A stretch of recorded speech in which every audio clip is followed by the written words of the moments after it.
Welcome dear students. Today we learn class 10th Rajasthan board English book का lesson 6 है what is a miss with us.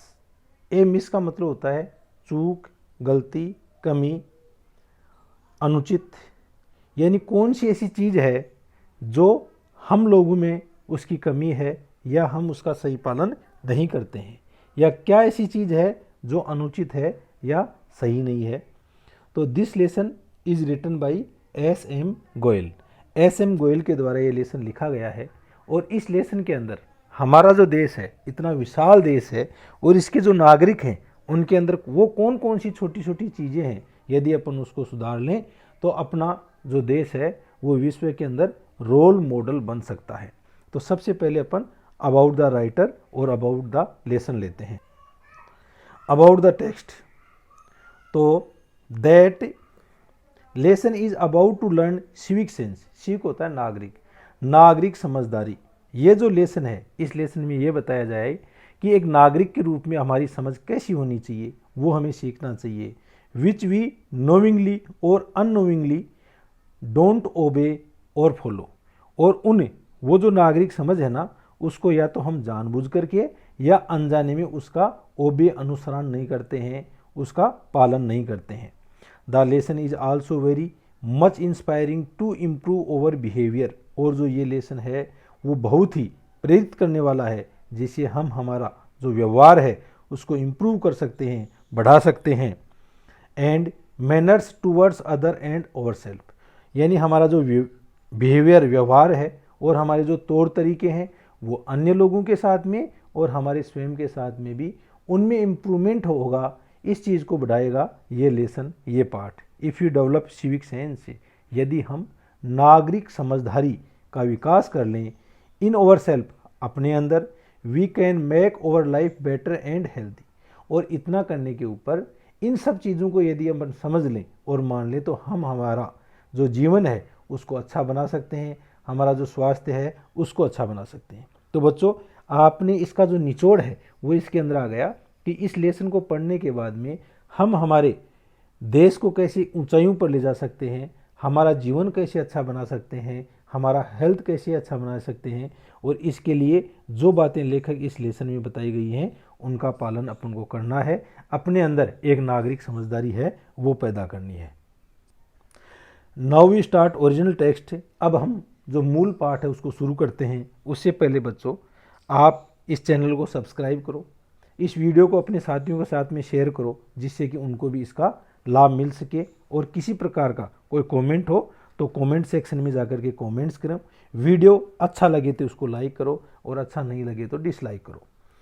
तो सबसे पहले अपन लेते हैं what is a miss with us. हम लोगों के अंदर ऐसी कौन सी चूक है या कौन सी गलती अपन करते हैं वो, या कौन सी कमी अपने अंदर है, उसके बारे में अपन पढ़ेंगे। इंडियन इंटेलेक्ट होता है बौद्धिकता या भारतीय बौद्धिकता। तो सबसे पहले जो राइटर है वो भारतीय बौद्धिकता के बारे में बताते हैं। और is a nation of intellectuals. हमारा जो देश है वो इंटेलेक्चुअल्स यानी बौद्धिक लोगों का देश है। हमारे देश के अंदर बौद्धिक लोग या बुद्धिमान लोग रहते हैं। It is not said out of share यानी केवल, पेट्रोटिज्म यानी देशभक्ति। और ये बात है, मैं वो केवल देशभक्ति के कारण नहीं कह रहा हूँ, भाई मेरे अंदर देशभक्ति है इसलिए मैंने सभी लोगों को बुद्धिजीवी बता दिया, केवल इसीलिए मैं ये नहीं कह रहा हूँ। Studies at home and abroad, कई अध्ययन ऐसे हुए हैं जो हमारे देश में हुए हैं और विदेश में भी, एब्रोड यानी विदेश में हुए हैं। हैव रिवील्ड दैट, रिवील्ड यानी प्रकट करना। तो ये बात, ये अध्ययन है वो प्रकट करते हैं। और इन अध्ययन के अंदर कौन सी बात प्रकट होती है? इनमें ये बात प्रकट होती है कि हमारे जो देशवासी हैं वो बुद्धिमान लोग हैं। Note long ago A study was undertaken, बहुत समय पहले की बात नहीं है, एक अध्ययन है वो किया गया। In the school of Britain, Britain के विद्यालय के अंदर, टू फाइंड आउट, ब्रिटेन यानी England, to find out children of which nation excelled, excelled यानी श्रेष्ठ होना, बढ़कर होना, इन इंटेलिजेंस यानी ऐसा कौन सा राष्ट्र है जिस राष्ट्र के बच्चे हैं वो ज़्यादा श्रेष्ठ कर हैं। ऐसा अध्ययन कहाँ किया गया? ब्रिटेन या इंग्लैंड की स्कूल के अंदर किया गया। इट वाज डिस्कवर्ड, और यह खोजा गया, that India were superior to the nation of other countries, कि दैट इंडियन वर सुपीरियर, भारतीय लोग श्रेष्ठ हैं अन्य the native of other countries, अन्य देशों के जो नेटिव या निवासी हैं ना, अन्य देशों के निवासियों की बजाय भारतीय लोग श्रेष्ठ हैं। If that is the truth, और यदि यह सत्य बात है, why we are lagging behind, तो हम लोग हैं वो पीछे क्यों हैं भाई? लेगिंग बिहाइंड यानी पीछे होना, अदर सुपीरियर पावर्स, अन्य जो सुपीरियर पावर हैं या अन्य शक्तिशाली जो लोग हैं उनसे हम पीछे क्यों हैं? Why there is a brain drain from our country, brain drain यानी दिमाग, बुद्धि का निष्कासन, और ऐसा क्यों है? बुद्धि का निष्कासन यहाँ किस लिए है? जो बौद्धिक लोग यहाँ से चले जाते हैं उसके लिए कहा गया है। Why there is a brain drain, और क्यों यहाँ दिमाग का निष्कासन हो जाता है? From our country to other affluent nation, affluent होता है धनाढ़ खुशहाल देश, कि ऐसा क्या कारण है कि हमारे जो लोग बुद्धिमान लोग हैं वो हमारे देश से जो दूसरे खुशहाल देश हैं उनमें चले जाते हैं। क्या कारण है कि हम लोग हैं वो दूसरे देशों में चले जाते हैं? Why our import exceed our export, import यानी आयात और एक्सपोर्ट यानी निर्यात, एक्सीड यानी बढ़कर। हमारे जो आयात हैं यानी जो हमारे दूसरे देशों से मंगाया जाने वाला सामान है वो यहाँ से भेजे जाने वाले सामानों से ज़्यादा क्यों है? Why we look to develop nation, और हम विकसित देशों की ओर क्यों देखते हैं? फॉर हेल्प एंड एड, सहायता के लिए, और सहायता के लिए एड भी सहायता होते हैं। वेयर वी आर एमिस, और कहाँ हम लोगों से चूक हो रही है या क्या कमी हम लोगों में है। तो यहाँ पर जो फर्स्ट अपना पैराग्राफ है बच्चों, उसमें राइटर ये कहना चाहता है कि हमारे जो देश के लोग हैं वो बुद्धिमान हैं, और ये बात केवल लेखक देशभक्ति के कारण नहीं कह रहा है, इसके अलावा देश में भी और देश के बाहर अध्ययन हुए हैं, उनमें भी ये मालूम चला कि भारतीय लोग बुद्धिमान हैं। और एक ब्रिटिश स्कूल के द्वारा अध्ययन करवाया गया और उसमें पाया गया कि भारतीय बच्चे हैं वो अन्य देशों के बच्चों से श्रेष्ठ हैं। तो इतना सब होने के बाद भी लेखक क्वेश्चन करता है कि क्या कारण है कि हमारे जो बुद्धिमान लोग बाहर जा रहे हैं, हमारे आयात हैं वो निर्यात से ज़्यादा क्यों हैं, कौन कौन सी चूक हम लोगों में है, क्यों हम जो विकसित देश हैं उनकी तरफ देखते हैं। तो इनके बारे में डिस्कस लेखक करता है। Saying so does not mean our progress is nought, nought यानी शून्य या जीरो। तो इसका कहने का मतलब ये नहीं है कि हमारी जो प्रोग्रेस या जो हमारी प्रोग्रेस है वो मतलब जीरो है या शून्य है। द भांकड़ा नागल डैम, भांकड़ा नावल बांध, भिलाई, राउरकेला, दुर्गापुरा स्टील प्लांट, दुर्गापुरा का जो इस्पात का कारखाना, तारापुरा न्यूक्लियर रिएक्टर और तारपुरा का जो नाभिकीय रिएक्टर है वो ETC are some of our big achievement, ये सब हैं वो हमारे बड़े अचीवमेंट हैं, बड़ी उपलब्धियां हैं। But in the Granger of the big, लेकिन इन बड़ों की ग्रेंजर यानी शान, इन बड़ों की शान के अंदर the small has been neglected, छोटी चीज़ों को नज़रअंदाज कर दिया गया। EF Schumacher was not wrong when he caption his best seller, best seller यानी सबसे ज़्यादा बिकने वाली। तो EF शूमेकर है वो गलत नहीं था जब उसने अपनी सबसे ज़्यादा बिकने वाली किताब है उसका कैप्शन यानी शीर्षक दिया स्मॉल इज ब्यूटीफुल, छोटा सुंदर होता है। Here are a few instance, और यहाँ पर भी कुछ ऐसे उदाहरण हैं टू शो दिखाने के लिए how the neglect of these small, कि किस तरह से इन छोटी छोटी चीज़ें हैं इनको नेग्लेक्ट यानी नज़रअंदाज किया गया है। But important issues has hampered over glory, लेकिन ये महत्वपूर्ण इश्यू या मामले हैं ना, हेम्पर्ड यानी गतिरोध डालना, ओवर ग्लोरी हमारे वैभव को, हमारे वैभव या शान है उसमें ये चीज़ें छोटी छोटी चीज़ें हैं ये व्यवधान डालती हैं। Social behaviour and civil sense, सामाजिक व्यवहार और नागरिक समझ, इसके बारे में यहाँ पर राइटर बताना चाह रहा है। Here we are the lowest ebb, यहाँ पर हम सबसे निचले पायदान पर हैं। एब, एब यानी भाटा या कमी, नीचे जाना। तो इस सोशल बिहेवियर के मामले हम सबसे नीचे हैं। It may be a journey और ये वॉक, और ये हमारी एक यात्रा भी हो सकती है या एक जाना भी हो सकता है। ए फीस्ट एक दावत हो सकती है, और ए फेयर या फिर कोई मेला हो सकता है। ए मीटिंग और ए गैदरिंग या कोई सभा हो या फिर इकट्ठे हो रहे हों लोग। ए सीरियस स्टडी और ए लेजर हॉर्स, या यह कोई गहन अध्ययन का समय हो, या लेजर फुर्सत को बोलते हैं, या फुर्सत के घंटे हों। मोस्ट ऑफ अस एग्जिबिट, हम में से ज़्यादातर लोग हैं वो प्रदर्शित करते हैं क्रास यानी मूर्ख, इग्नोरेंस से। तो हम में से ज़्यादातर लोग हैं वो मूर्खतापूर्ण अज्ञानता को प्रदर्शित करते हैं। ऑफ मिनिमम बेसिक ह्यूमन डिसेंसीज, हमारे जो न्यूनतम आधारभूत मानवीय जो शालीनताएं हैं ना, उनके प्रति अज्ञानता प्रदर्शित करते हैं।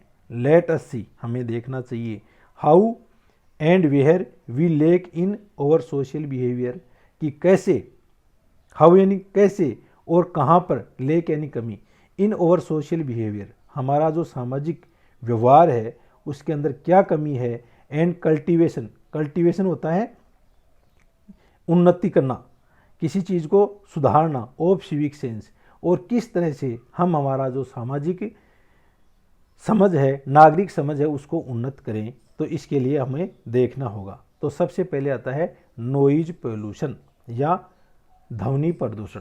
तो अपन देखते हैं कि ध्वनि प्रदूषण है वो कैसे हानिकारक है, उसके बारे में यहाँ पर राइटर ने बताया है। Human ear is meant for receiving sound of normal range of decibel. Decibel होता है ध्वनि को मापने की इकाई। मानव, ह्यूमन यानी मानव, मानव के जो कान हैं वो एक निश्चित परास की जो ध्वनि है उसी को सुन सकते हैं या उसी के लिए होते हैं। साउंड रिसीव्ड बियॉन्ड, और इसके इस परास के दूर की जो साउंड ग्रहण की जाती है, that measure would not only be jarring, jarring यानी कर्कश लगना, बेचैन करना।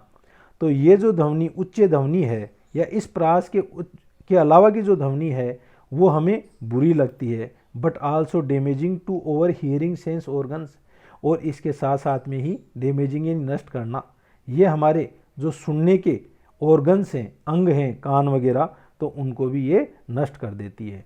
How many of us take care of this, और इसके बारे में हम में से कितने लोग हैं जो ध्यान रखते हैं।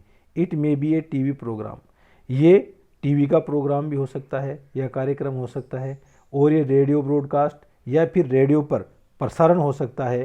पेइंग ए टेप रिकॉर्डर और एनी अदर इंस्ट्रूमेंट, कई बार हैं हम टेप रिकॉर्डर के लिए प्लेइंग ए टेप रिकॉर्डर, या तो हम प्लेइंग इन चलाना, टेप रिकॉर्डर को चलाते हैं, एंड अदर इंस्ट्रूमेंट और अन्य उपकरण को चलाते हैं।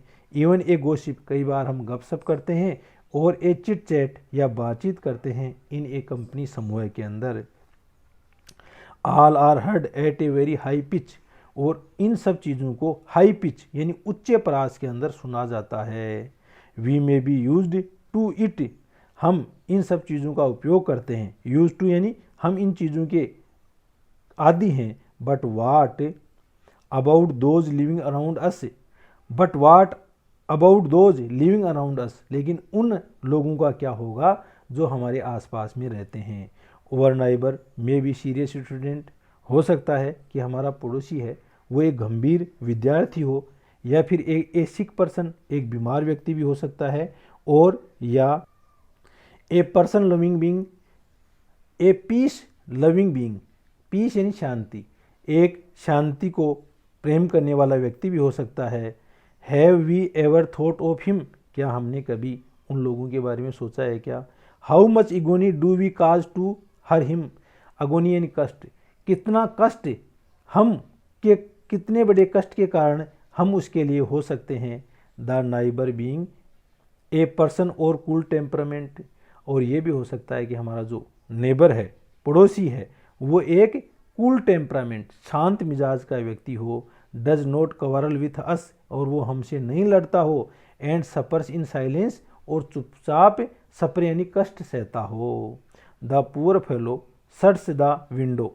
और ये बेचारा जो व्यक्ति है, ऐसे जो लोग हैं वो अपनी खिड़कियों को बंद कर लेते हैं। कब बंद कर लेते हैं? जब हम लोग ज़ोर से अपना ध्वनि प्रदूषण करते हैं। एंड डोर्स और दरवाज़ों को, and put cotton in his year. और यदि प्रदूषण ज़्यादा हो तो वो अपनी कानों के अंदर रुई रख लेते हैं। To reduce the impact of high pitched noise. To reduce जिससे कि कम किया जा सके, द इम्पैक्ट यानी प्रभाव, ऑफ हाई पिच्ड नॉइज उच्च प्रास की आवाज़ ध्वनि का। When shall we learn the simple civic sense. हम लोग कब जो साधारण नागरिक समझ है उसको कब सीखेंगे, यानी हम अच्छा व्यवहार कब करेंगे, हम ध्वनि प्रदूषण को कब रोकेंगे। It may be a marriage ceremony. यह एक मैरिज सेरेमनी यानी वैवाहिक कार्यक्रम हो सकता है, और एनी अदर फंक्शन या अन्य कोई फंक्शन हो सकता है या कार्यक्रम हो सकता है। ए रिचुअल और ए प्रेयर, एक धार्मिक कार्यक्रम हो सकता है, एक प्रार्थना हो सकती है। There is generally a fashion और hiring a loud speaker. There is generally a function, और यहाँ पर सामान्य रूप से एक फैशन यानी शैली हो सकती है। There is generally a fashion, यहाँ पर सामान्य रूप से एक ऐसा प्रचलन है, फैशन यानी प्रचलन या शैली, of hiring a loud speaker to be use the loudest beside engaging a band. कि हम लोग हैं वो एक उच्च तीव्रता का स्पीकर है उसको किराए पर लाते हैं, या हम एक बड़ा बैंड है उसको एंगेज यानी उसका प्रबंध करते हैं। And other means of producing sound, या फिर आवाज़ पैदा करने वाले अन्य जो साधन हैं उनका प्रबंध करते हैं। द पिच इज केप्ट, और इस प्रकार से उच्च आवाज़ रखी जाती है, सो हाई इतनी ज़्यादा, that sensitive beings get shocks, कि जो संवेदनशील जो प्राणी या जीव होते हैं वो सदमे में चले जाते हैं। इवन द स्टोन्स और ब्रिक्स ऑफ बिल्डिंग शेक, और कई बार तो इतनी तेज ज़्यादा आवाज़ होती है कि जो आसपास की जो दीवारें हैं उनके कंकड़ यानी उनके पत्थर और ईंटें हैं वो भी हिलने लग जाती हैं। एंड द इम्प्रेशन इज, और इसका प्रभाव ये होता है, गैदर्ड दैट द बिल्डिंग में कोलेप्स, कि ये जो बिल्डिंग है वो कोलेप्स यानी ढह सकती है वन डे, एक दिन, बिकॉज ऑफ दिस, इसके कारण, यानी इस हाई उच्च मात्रा की जो ध्वनि है उसके कारण वो कोई ना कोई दिन वो भवन ढह भी सकता है। आगे लो, द व्हीकल्स यानी वाहन, स्पेशली द ट्रक, जिनमें विशेष रूप से ट्रक हैं, मेक लिविंग अनबियरेबल यानी असहनीय। Even the drivers blow the horn, तो कई बार ये लोग असहनीय, इनके जो ड्राइवर है ना वो अपना हॉर्न इतनी तेज बजाते हैं, नॉट ओनली लाउडली, न केवल इतना तेज, बट आल्सो इंसेंसेंटली, लेकिन लगातार, इंसेंटली यानी कंटिन्यूसली, वो अपना हॉर्न है न केवल तेज बजाते हैं जबकि इसको लगातार भी बजाते हैं। And that too open without any reason, और ये सब बिना किसी कारण के करते हैं, यानी उनके सामने ऐसा कोई ऑब्जेक्ट नहीं होता है लेकिन फिर भी ये ऐसी ध्वनि प्रदूषण करते हैं। The noise pollution caused because of the lack of civic sense, और ये नॉइज पोल्यूशन है या ध्वनि का जो प्रदूषण है ये कारण होती है because of the lack of civic sense, इसके अंदर नागरिक समझ की कमी होती है। एंड केयरलेस सोशल बिहेवियर, और ये सामाजिक व्यवहार के प्रति केयरलेस होते हैं, लापरवाह होते हैं। मर्स द सेंसिबल्स, और हमारे जो संवेदनशील अंग हैं उनको नष्ट कर देते हैं। और पीपुल लोग एट लार्ज एंड अफेक्टेड और एफिशिएंसी, बड़ी मात्रा के अंदर, और हमारी जो क्षमता है उसको भी प्रभावित करते हैं। अफेक्ट यानी प्रभाव डालना, और एफिशिएंसी यानी हमारी क्षमता के ऊपर। सेकंड है ट्रेवल्ड बाय पब्लिक ट्रांसपोर्ट, जब हम लोग जो सामान्य ट्रांसपोर्ट या परिवहन है उससे यात्रा करते हैं, जनसाधारण का जो ट्रांसपोर्ट है उससे करते हैं। तो नेक्स्ट है वो आपको अगले वीडियो में बताया जाएगा। Thank you.